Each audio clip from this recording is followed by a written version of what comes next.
Oke, Assalamualaikum warahmatullahi wabarakatuh.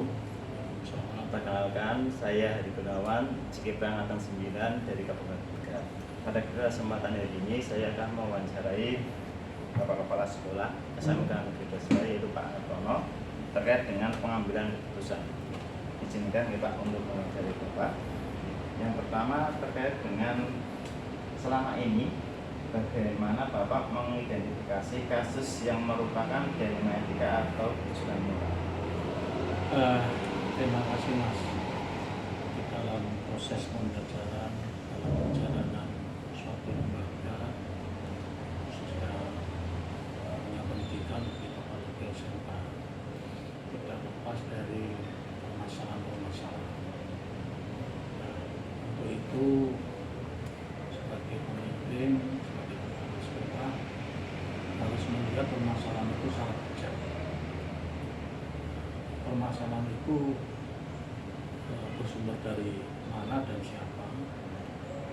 Kemudian masalah itu bagaimana dampaknya. Jadi kita harus mengidentifikasi dengan menggunakan indeks. Mana yang perlu kita selesaikan segera, mana yang dimungkinkan nanti penyelesaiannya memerlukan waktu. Nah, oleh karena itu identifikasi terkait permasalahan itu sangat penting agar program sekolah yang sudah dicanangkan, disepakati bersama oleh warga sekolah itu bisa berjalan dengan baik dan lancar. Selanjutnya ini Pak, yaitu selama ini bagaimana Bapak menjalankan pengambilan keputusan di sekolah Bapak, terutama untuk kasus-kasus di mana ada dua kepentingan yang sama-sama benar atau sama-sama mengandung nilai kebenaran. Betul Mas, jadi selama memimpin kepala sekolah dalam hal ini yang notabene membawa gerbong ya, dunia pendidikan yang di situ penumpang gerbongnya terkait dengan banyak hal, baik dari sisi guru, staf, siswa, termasuk stakeholder yang lain, maka dituntut untuk bisa mengambil keputusan ya, yang mana pengambilan keputusan tersebut tentunya harus melihat dari objek yang akan diambil keputusan. Lebih-lebih kalau objek tersebut yang mengundang dilematis terkait dengan kebajikan, terkait dengan hal-hal yang sama-sama baik di dalam objek tersebut, maka di sini kepala sekolah tidak bisa serta-merta mengambil keputusan secara sendiri. Bahkan secara umum memang kepala sekolah harus mendengar pihak-pihak lain di dalam mengambil keputusan, apalagi terkait dengan objek yang sangat dilematis tersebut. Nah, oleh karena itu setidak-tidaknya kepala sekolah bisa mengajak musyawarah dengan manajemen sekolah yang terdiri dari Kasubag PU, wakil kepala sekolah, atau sampai dengan ketua kompetensi kalian yang akan kita dengar bagaimana mereka menyikapi terkait dengan permasalahan tersebut. Dengan demikian, keputusan yang diambil harapannya adalah keputusan yang memang itu sudah pemikiran bersama, yang tidak serta-merta oleh pemikiran kepala sekolah. Saya kira begitu. Selanjutnya ini Pak, pertanyaan kemudian pun langkah-langkah atau prosedur seperti apa yang biasa Bapak lakukan selama Langkah-langkah prosedur terkait pengambilan keputusan? ya itu tadi Mas, bahwa di dalam melihat suatu masalah secara prinsip kepala sekolah tidak boleh langsung mengambil keputusan atau mengambil suatu kesimpulan, tidak boleh ya. Sebelum mengambil kesimpulan suatu masalah itu harus dilihat, ditelisik dari semua aspek ya. Memang betul bahwa kadang ada beberapa rekan guru memberikan masukan ini itu dan sebagainya, itu masukan yang baik, tapi sekali lagi tidak boleh kepala sekolah langsung mengambil kesimpulan dari masukan dari satu sisi Nah untuk itu tadi sudah saya sampaikan bahwa kepala sekolah perlu mendengar setidak-tidaknya yang selama ini membantu kepala sekolah dalam pengelolaan manajemen, antara lain Kasubag PU, wakil kepala sekolah atau ketua kompetensi kalian yang mereka itu secara representatif mewakili warga sekolah. Bahkan jika perlu kepala sekolah perlu mendengar dari unsur operator melalui pengurus komite untuk di dalam mengambil hal-hal kebijakan atau ketetapan atau peraturan satu yang harus dijalankan bersama warga sekolah. Misalnya Pak, terkait dengan hal-hal apa saja yang selama ini Bapak anggap efektif dalam pengambilan keputusan terkait dengan kasus-kasus telematika? Ya itu tadi, efektivitas di dalam mengambil keputusan adalah bagaimana kita mau dan mampu mendengar, dari pihak-pihak yang terkait dengan permasalahan tersebut, yang merupakan representatif dari warga sekolah. Jadi yang efektif adalah kepala sekolah perlu berdiskusi, bermusyawarah, berinteraksi secara langsung dengan representatif dari perwakilan warga sekolah melalui manajemen sekolah, yaitu Kasubag PU, wakil kepala sekolah, ketua kompetensi kalian atau ketua program kalian, yang insya Allah itu menurut pengalaman itu sangat efektif, sehingga efektivitas suatu kesimpulan, suatu kebijakan adalah bagaimana kebijakan itu dilaksanakan tidak menimbulkan masalah atau beban. Selanjutnya masih sama terkait dengan telematika. Hal-hal apa saja yang selama ini merupakan tantangan dalam pengambilan keputusan dalam ya, di dalam setiap pelaksanaan program sekolah selalu ada tantangan, itu jelas selalu ada tantangan. Masalahnya adalah bagaimana kita menghadapi tantangan tersebut. Nah, tantangan yang pasti adalah warga sekolah dengan banyak pemikiran, warga sekolah dengan banyak latar belakang, warga sekolah dengan banyak status sosial, status ekonomi, yang tentunya mereka punya pandangan, punya pendapat, punya yang dimungkinkan berbeda-beda. Nah, keberagaman perbedaan itulah seorang pemimpin, kepala sekolah perlu secara jernih, mana yang bisa kita ambil suatu sumber untuk kita jadikan pengambilan keputusan secara bijak, tanpa meninggalkan mereka. Karena tidak ada yang merasa ditinggal. Nah, kalau ada yang tidak menurut kepala sekolah atau pemimpin itu tidak pas, maka mereka yang dirasa itu berseberangan perlu kita rangkul, perlu kita ajak interaksi secara langsung untuk bagaimana mereka itu memahami atas bagaimana kebersamaan dalam suatu pelaksanaan organisasi. Selanjutnya ini Pak, terkait dengan masih sama terkait dengan pengambilan keputusan.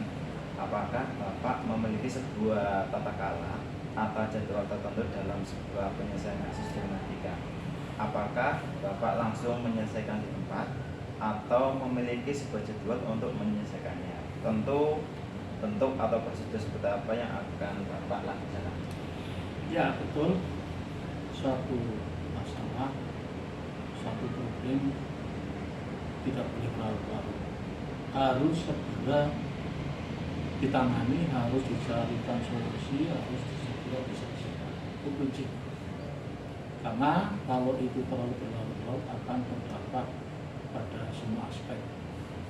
Nah, di dalam mengambil keputusan itu melihat urgensinya. Kalau itu sangat mendesak, maka kita perlu segera selesaikan. Misal ada teman guru yang dirasa kurang menunjukkan disiplin kerja, maka itu tidak bisa berlarut-larut dibiarkan, harus segera diselesaikan dengan cara mereka atau yang bersangkutan kita ajak diskusi secara langsung di ruang kepala sekolah dengan harapan masalah dia langsung terselesaikan, tidak merasa dia dipermalukan di depan umum. Nah, kemudian kalau yang sifatnya reguler, maka sekolah secara rutin bisa mendiskusikan di setiap pekan dengan tim manajemen, yaitu KSUKT Wakam, untuk setiap rutin, setiap pekan itu melakukan suatu diskusi untuk menyikapi permasalahan-permasalahan yang ada di lapangan dengan harapan permasalahan yang ada bisa segera terselesaikan. Mengapa kepala sekolah perlu mengajak diskusi? Karena bagaimanapun kepala sekolah punya keterbatasan. Maka keterbatasan itu dibantu oleh manajemen sekolah, yaitu yang KSUKT dan wakil kepala sekolah. Selanjutnya, apakah seseorang atau faktor-faktor apa yang selama ini mempermudah atau membantu Bapak dalam pengambilan keputusan? Faktor dalam arti orang per orang, yang pasti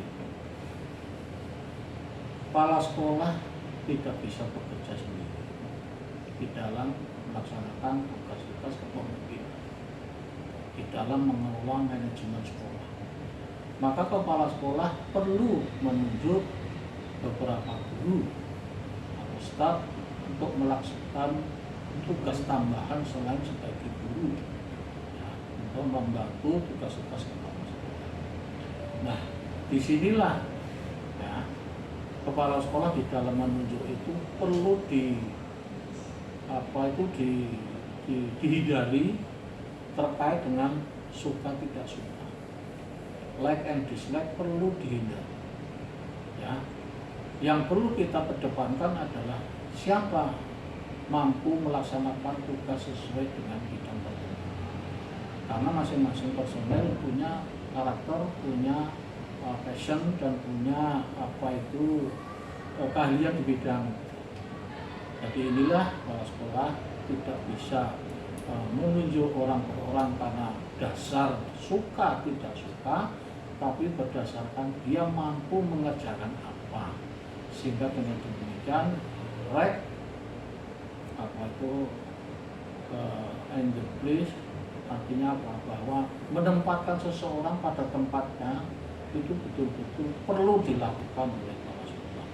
Kalau salah menempatkan bukan membantu kepala sekolah, malah akan menyulitkan kepala sekolah. Nah, oleh karena itu sekali lagi menunjuk bahwa kepala sekolah tidak bisa melaksanakan tugas sendiri, perlu dibantu. Membantu adalah guru karyawan untuk mendapat tugas tambahan di luar tugas utamanya. Kalau guru mengajar, kalau staf ya tentunya dengan tertentu. Nah, disinilah perlu menunjukkan secara bijak, arif bagaimana mereka nyaman saat diberi tugas, karena mereka tepat sesuai dengan tugas yang diberikan. Dan akhirnya Pak, pertanyaan terakhir, yaitu dari semua hal yang telah disampaikan, pembelajaran apa yang dapat Bapak petik dari pengalaman dalam pengambilan keputusan di dunia etika? Ya, pembelajarannya adalah bahwa saat kita melaksanakan suatu kegiatan organisasi, institusi, lembaga, lebih khusus sekolah, kita akan merasa nyaman ya, apabila pertama keputusan segera diambil apabila ada suatu masalah, mengedepankan musyawarah untuk pengambilan keputusan yang tentunya sekolah merasa nyaman, warga sekolah merasa bahagia, yang akhirnya mereka mempunyai motivasi bekerja dengan baik.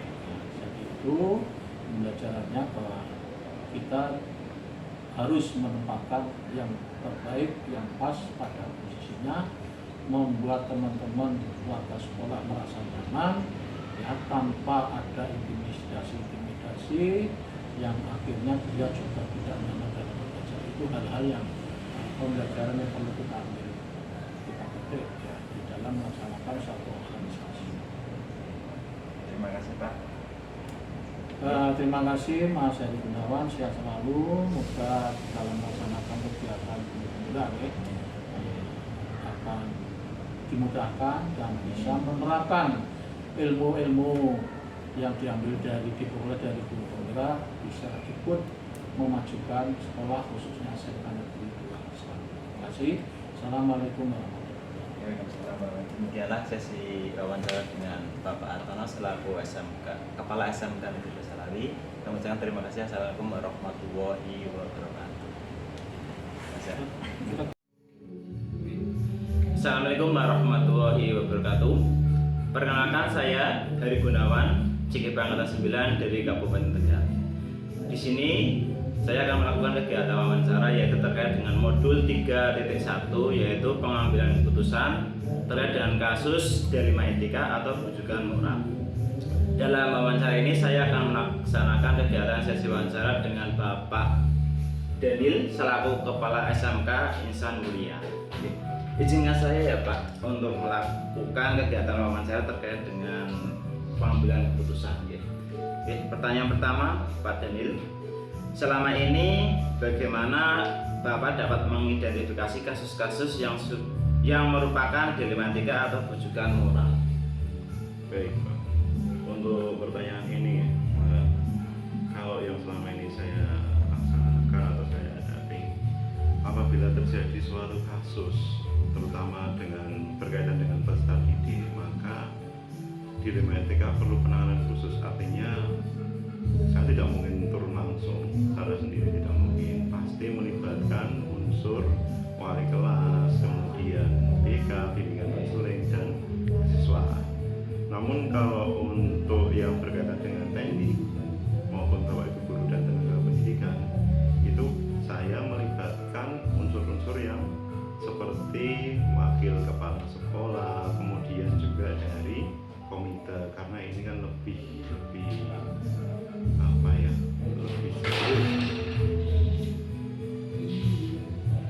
lebih selanjutnya, pertanyaan selanjutnya yaitu selama ini bagaimana Bapak menjalankan pengambilan keputusan di sekolah Anda, terutama untuk kasus-kasus di mana ada dua kepentingan yang sama-sama benar atau sama-sama mengandung nilai kebajikan?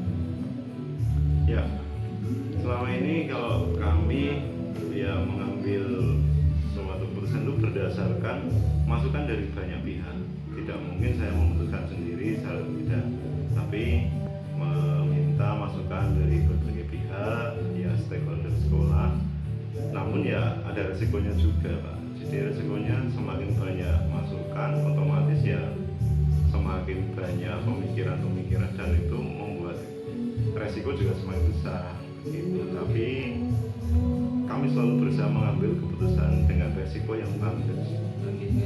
Oke, selanjutnya Pak, terkait dengan langkah-langkah atau prosedur seperti apa yang biasa Bapak lakukan selama ini?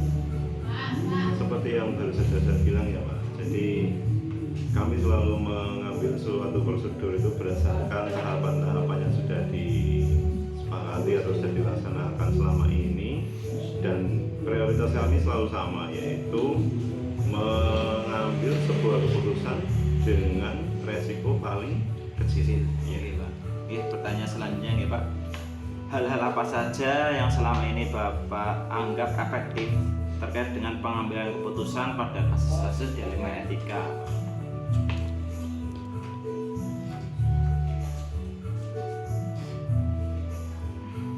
Baik, mengulangi kembali jawaban yang tadi ya Pak. Jadi kami selalu mengutamakan prosedur yang sudah dilakukan atau sudah disepakati baik oleh saya maupun dari Wakasek, dan ya itu tadi kami juga meminta masukan juga dari komite. Tetapi tidak mungkin kan kita memanggil semua orang tua, kan tidak mungkin, ya paling komite atau ketua komite. Ya risikonya tadi, karena semakin banyak masukan yang datang, ya maka resiko dari pengambilan keputusan semakin besar. seperti tadi selalu mengambil keputusan yang terkecil, resiko yang terkecil. Oke Pak, selanjutnya Pak, hal-hal apa saja yang selama ini merupakan tantangan dalam pengambilan keputusan pada kasus-kasus dilema etika Pak? Tantangannya Pak, kira-kira apa? Sejujurnya tantangan yang paling besar bagi saya selaku kepala sekolah itu adalah terkait dengan kesejahteraan guru honorer itu Pak.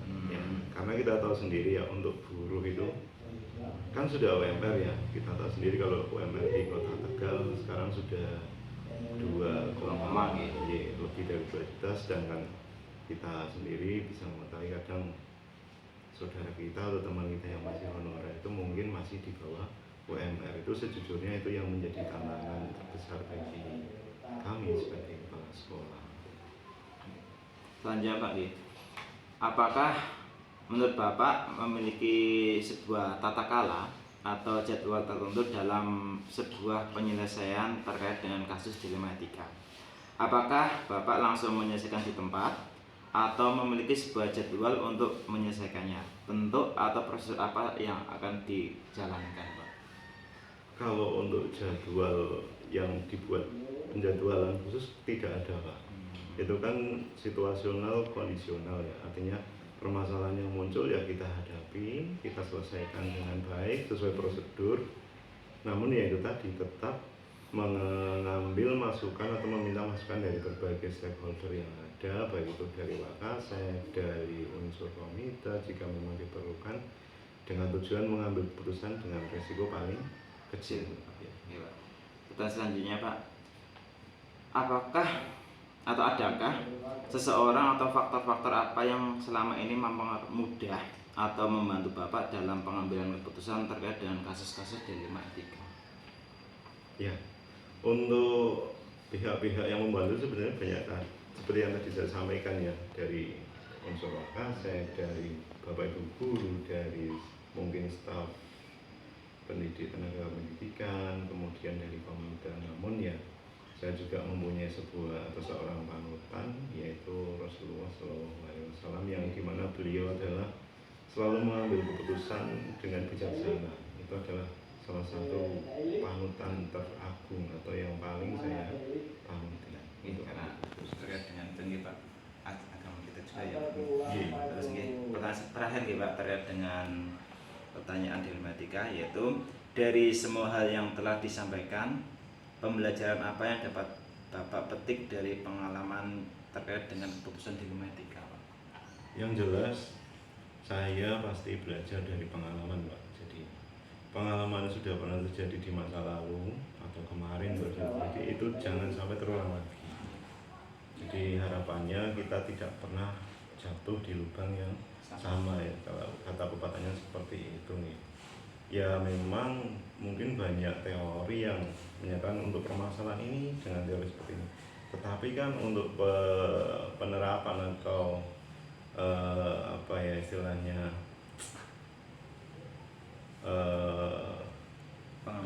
pengambilan keputusan tidak harus selalu dengan teori yang A, dengan teori ini tidak, tapi kadang ya fleksibel sesuai dengan kondisi yang ada gitu, di lapangan, situasional dan kondisional, serta itu tadi fleksibel sesuai dengan kondisi. Pak, terima kasih nih Pak terkait dengan wawancara yang sudah saya sampaikan. Demikianlah kegiatan sesi wawancara dengan Kepala Sekolah SMK Insan Mulia. Saya kira cukup selesai dengan kegiatan wawancara ini. Saya tutup dengan ucapan terima kasih. Assalamualaikum warahmatullahi wabarakatuh. Waalaikumsalam warahmatullahi wabarakatuh. Terima kasih Pak.